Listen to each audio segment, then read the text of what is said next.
Welcome back once again TWB Krishna में आपका स्वागत है। आप देख रहे हैं मैथ का कॉम्पिटिटिव सीरीज डेली सुबह के 7 बजे। हम चैप्टर डिस्कस कर रहे हैं रेशियो एंड प्रोपोर्शन।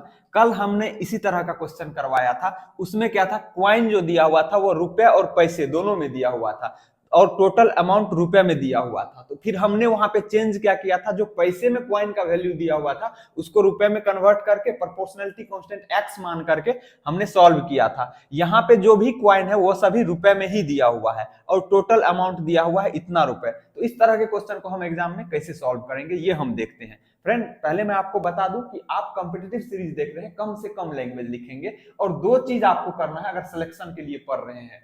चैप्टर में यहाँ पे जितना क्वेश्चन करवा रहा हूं वो एकदम क्रिस्टल क्लियर होना चाहिए। हर टाइप हम टाइप करवा रहे हैं ताकि जितने एग्जाम में पूछे गए हैं और आगे पूछे जाएंगे वो सब टाइप यहाँ पे हम कवर करेंगे। फिर उसके बाद आप क्वेश्चन बैंक करेंगे, चाहे जिस भी एग्जाम की आप तैयारी कर रहे हैं। इतना आपने कर लिया ना तो फिर किसी माई के लाल में दम नहीं होगा जो आपका सिलेक्शन रोक दे, है ना। बस दो काम करना है, मैथ में भूकंप मचाना है। तो यहाँ जितना क्वेश्चन करवा रहा हूँ वो क्वेश्चन प्लस क्वेश्चन बैंक भी मैं ही करवाऊंगा, हर एक संडे को करवाऊंगा। जैसे ही चैप्टर खत्म होगा, एक चैप्टर खत्म हुआ फिर मैं क्वेश्चन बैंक करवाऊंगा कंबाइंड रूप से, ताकि आप एक एग्जाम की तैयारी कर रहे हैं ना तो बाकी एग्जाम का अपने आप हो जाए। ठीक है, आइए हम क्वेश्चन एक बार देख लेते हैं क्या दिया हुआ है। पिछला वीडियो नहीं भी देखा तो भी ये समझ में आ जाएगा, लेकिन आप देख लेंगे तो आपके लिए बेहतर होगा, है ना। हर एक टाइप को कवर कर लेंगे।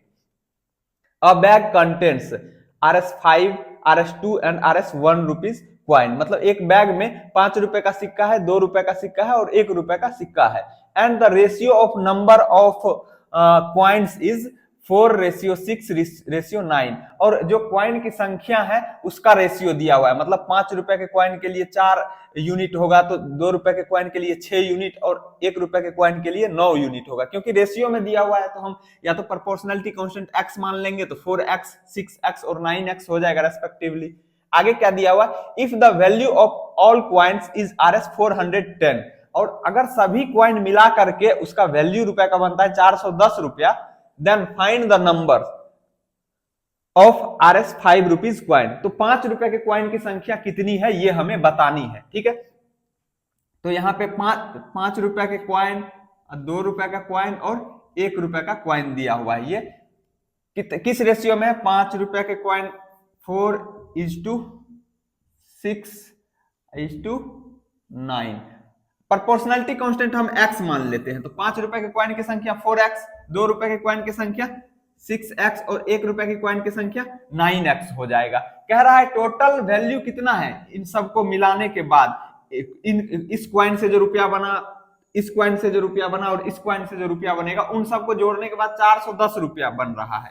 तो कहने का मतलब अगर 5 रुपए के क्वाइन की संख्या 4x है तो टोटल 5 रुपए के क्वाइन से कितना रुपया बनेगा।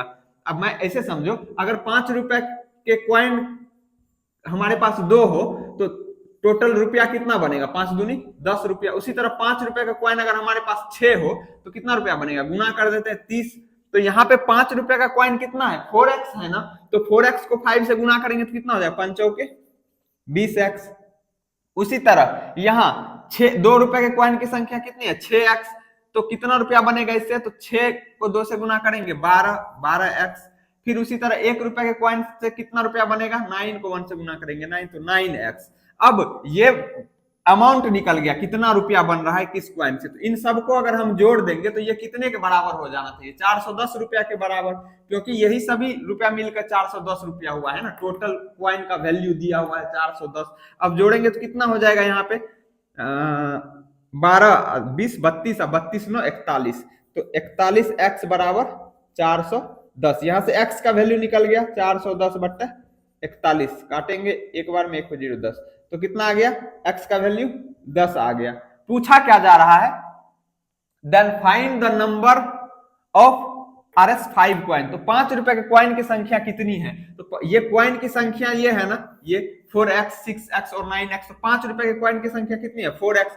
तो 4x का वैल्यू कितना आया है, 10।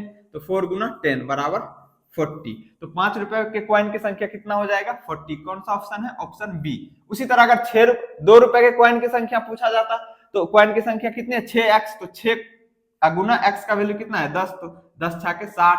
तो ए ऑप्शन सही हो जाता है। ये भी ध्यान देना है, हड़बड़ी में गड़बड़ी नहीं करना है, बच्चे पूरा कैलकुलेशन सही करके लास्ट में ध्यान ही नहीं देते कि किस कॉइन की संख्या पूछी जा रही है। अब देखेगा धड़ाक से कोई 6x निकाल देगा, 10 6 के 60 ऑप्शन टिक करके आ जाएगा। यहाँ 5 रुपए के कॉइन की संख्या पूछी गई है, तो 5 रुपए के कॉइन के लिए क्या आया था 4x, ये कॉइन की संख्या है ना, कॉइन्स है ये, और ये वैल्यू है रुपए में, है ना। तो इस तरीके से हम सॉल्व करेंगे। अगर 1 रुपए के कॉइन की संख्या पूछता, x का वैल्यू 10 है तो 9 गुना 10 90 रुपीज हो जाता, सॉरी 90 कॉइन हो जाता, तो ये ऑप्शन हो जाता। तो उम्मीद करता हूं आपको ये समझ में आया होगा। पिछले दिन हमने क्या किया था, हमें 1 रुपए 50 पैसे और 25 पैसे का कॉइन दिया हुआ था, और रेशियो में टोटल अमाउंट जो दिया हुआ था वो रुपए में दिया हुआ था। तो जो 50 पैसे का था उसको रुपए में कन्वर्ट किया था, 25 पैसे को भी रुपए में कन्वर्ट किया था, फिर प्रोपोर्शनलिटी कांस्टेंट x मान के मल्टीप्लाई करके वैल्यू निकाला था। अगर आपने वो वीडियो नहीं देखा तो आप उसे भी वॉच कर लीजिए। हालांकि इसको समझने में कोई दिक्कत नहीं आई होगी, मैंने इंडिपेंडेंट रूप से समझाया कि पिछले वीडियो को आपने देखा या नहीं देखा उससे कोई फर्क नहीं पड़ता है, लेकिन सिलेक्शन के लिए पढ़ रहे हैं तब तो फर्क पड़ेगा, क्योंकि सारे टाइप आपको कवर करने पड़ेंगे। ओके फ्रेंड्स, उम्मीद करता हूं आपको सॉल्यूशन समझ में आया होगा। आप टाइप याद रखने के लिए इस क्वेश्चन को याद रख सकते हैं। फिर मिलेंगे अगले वीडियो में। अगर आपको स्क्रीनशॉट लेना है तो स्क्रीनशॉट ले लीजिए, आप एक नोट्स कॉपी बना लीजिए। अगर आप कॉम्पिटिटिव एग्जाम की तैयारी कर रहे हैं तो डेली सुबह के 7 बजे आप मेरे साथ मिलिए। एक एक क्वेश्चन भी डेली करेंगे ना, तो विश्वास कीजिए 1 साल के अंदर मैथ आपका फेवरेट सब्जेक्ट हो जाएगा, है ना। मैथ में तो कोई नहीं आपको रोक पाएगा, 1 साल हो या 6 महीने हो, जब भी हो। बस अगर एक एक क्वेश्चन देखते हैं, अगर एक से ज्यादा डेली देख लेते हैं, तब जितना कम टाइम में आप सिलेबस कवर कर ले उतना बेहतर है आपके लिए। लेकिन एक एक क्वेश्चन भी अगर आप सुबह उठते उठते 7 बजे मोबाइल चला करके जैसे रील्स देखते हैं तो रील्स की तरह ही देख लीजिए। लेकिन हाँ, 1 मिनट के रील्स देखने से सिलेक्शन नहीं होगा, वीडियो पूरा देखना पड़ेगा, उस कॉन्सेप्ट को ध्यान रखना पड़ेगा एक नोट्स कॉपी बना करके कि ये क्वेश्चन एक टाइप सीखने के लिए है, ना कि क्वेश्चन रटने के लिए, ताकि एग्जाम में अगर इस टाइप का आता है तो धुआं धुआं कर दे, बिना कलम उठाए। Okay, we will meet again in the next class. Until then, take care. See you. Bye bye.